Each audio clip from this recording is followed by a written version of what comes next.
Okay, welcome back to Skinnybru Rugby. So round 4 is done. I had 6 out of 7. If you maybe want to see what my calls were for the weekend, there's a preview video I'm going to link up here. Out of a South African perspective, I think I should invest in a Blue Bulls jersey for all the games that they're going to win in the future. They are looking really well this season. Then just before I get into the games, please click the subscribe button if you haven't yet. Click on the bell icon if you want a notification when I post a video. So this is what happened this weekend. Up first, it was the Hurricanes versus the Highlanders. The Hurricanes beating the Highlanders 25-22. The Highlanders were in front for a while, but according to me, the two Smiths, Aaron and Ben, didn't perform at their best, and the Highlanders were missing a good performance from Brazil, who only had an average game for a change. Then Laumape, he had a good game again, scoring 2 tries. And Barrett, he did fine. He's not at his best yet, but he did have a good performance. After that, it was the Rebels beating the Brumbies 29-26. I did expect this to happen. Even though the Brumbies did lead close to the end, the Brumbies didn't really have a standout player in that game to actually dominate the game. As I say every week, the Genia-Cooper combination is looking very dangerous, and this week it was Genia's turn to shine, but I'll talk about his performance a little bit later in the Dream Team in this video. Up next, it was the Crusaders versus the Chiefs. The Crusaders scoring 57-28. The Chiefs score does look a little bit better than it should look. They did score 2 late tries versus the Crusaders when they had all their subs on. The Crusaders still look very ruthless, and their forwards were very impactful, with Mahunga bossing that game. Next up, it was the Blues versus the Sunwolves. This is the game I called wrong. The Blues beating the Sunwolves 28-20. Like I said, I might regret this call, but yes, the Sunwolves didn't look like they looked in the previous weeks. They missed Helu and they missed Parker, who was sitting on the bench in this game. Van den Heever also didn't get into the game for the Sunwolves. He was just outside on the wing and never got the ball. But I think the Blues did deserve this win, the first one of their season.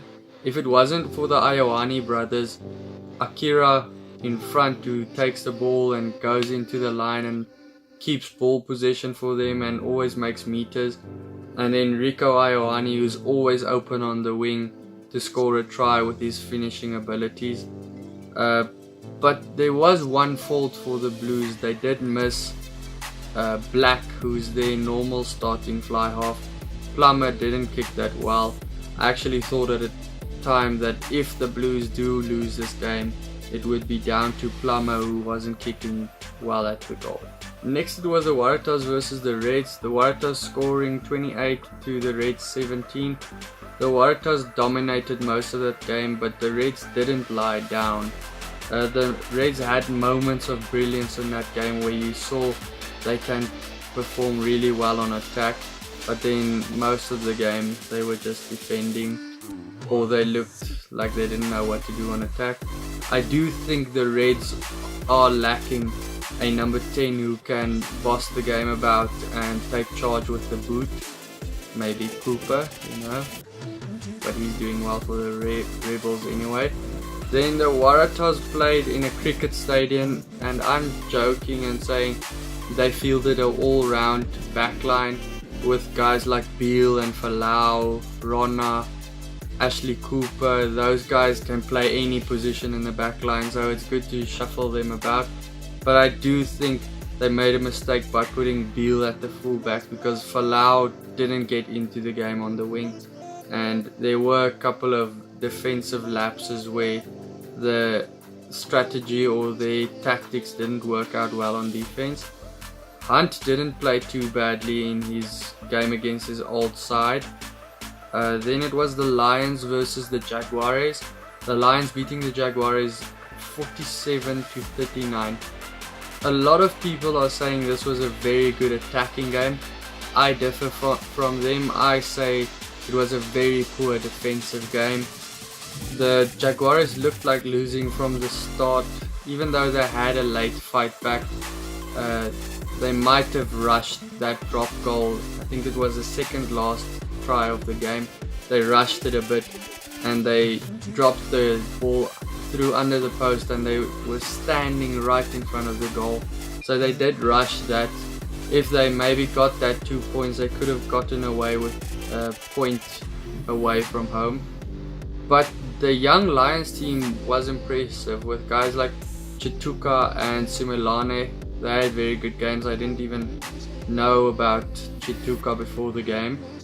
That flanker duel between Skuman and Kwagga Smith is getting a lot of attention from South Africans. They are both fetching forwards, trying to outshine each other in the same team, and that is doing a lot of good for the Lions team. The Lions did scrum well. Sadi and Dylan Smith is getting a lot of front foot ball from the scrums for them. The next game was the Bulls versus the Sharks. The Bulls beating the Sharks 37-14. This game I predicted. As I said, the Sharks have only beaten poor teams, which is the Blues and the Sunwolves previously in this tournament. And the Bulls were looking like the favourites for the game, and like I said, that would happen. Dan de Pre again looked very good in a losing cause for the Sharks. But Andre Pollard, he's just taking charge of that Bulls team. He scored a lot of points, and I think if you take him out of the equation for the Bulls, they might be performing a lot worse this season. The scrums were up and down battle. No one really took that battle and won. I think Beast did well, but when he went off, the Bulls started winning scrums again. So the scrummaging was an up and down affair. On Superbru, the top predictor in the pool was Bean, and the leader in the Skinnybru rugby pool is still Pierre-Luc. Then let's go on to the dream team for the weekend. In the prop I have Harry Johnson Holmes. To be honest, I never heard of him before this game, but I think you should keep a pin next to his name because he's going to shoot for that Wallaby spot.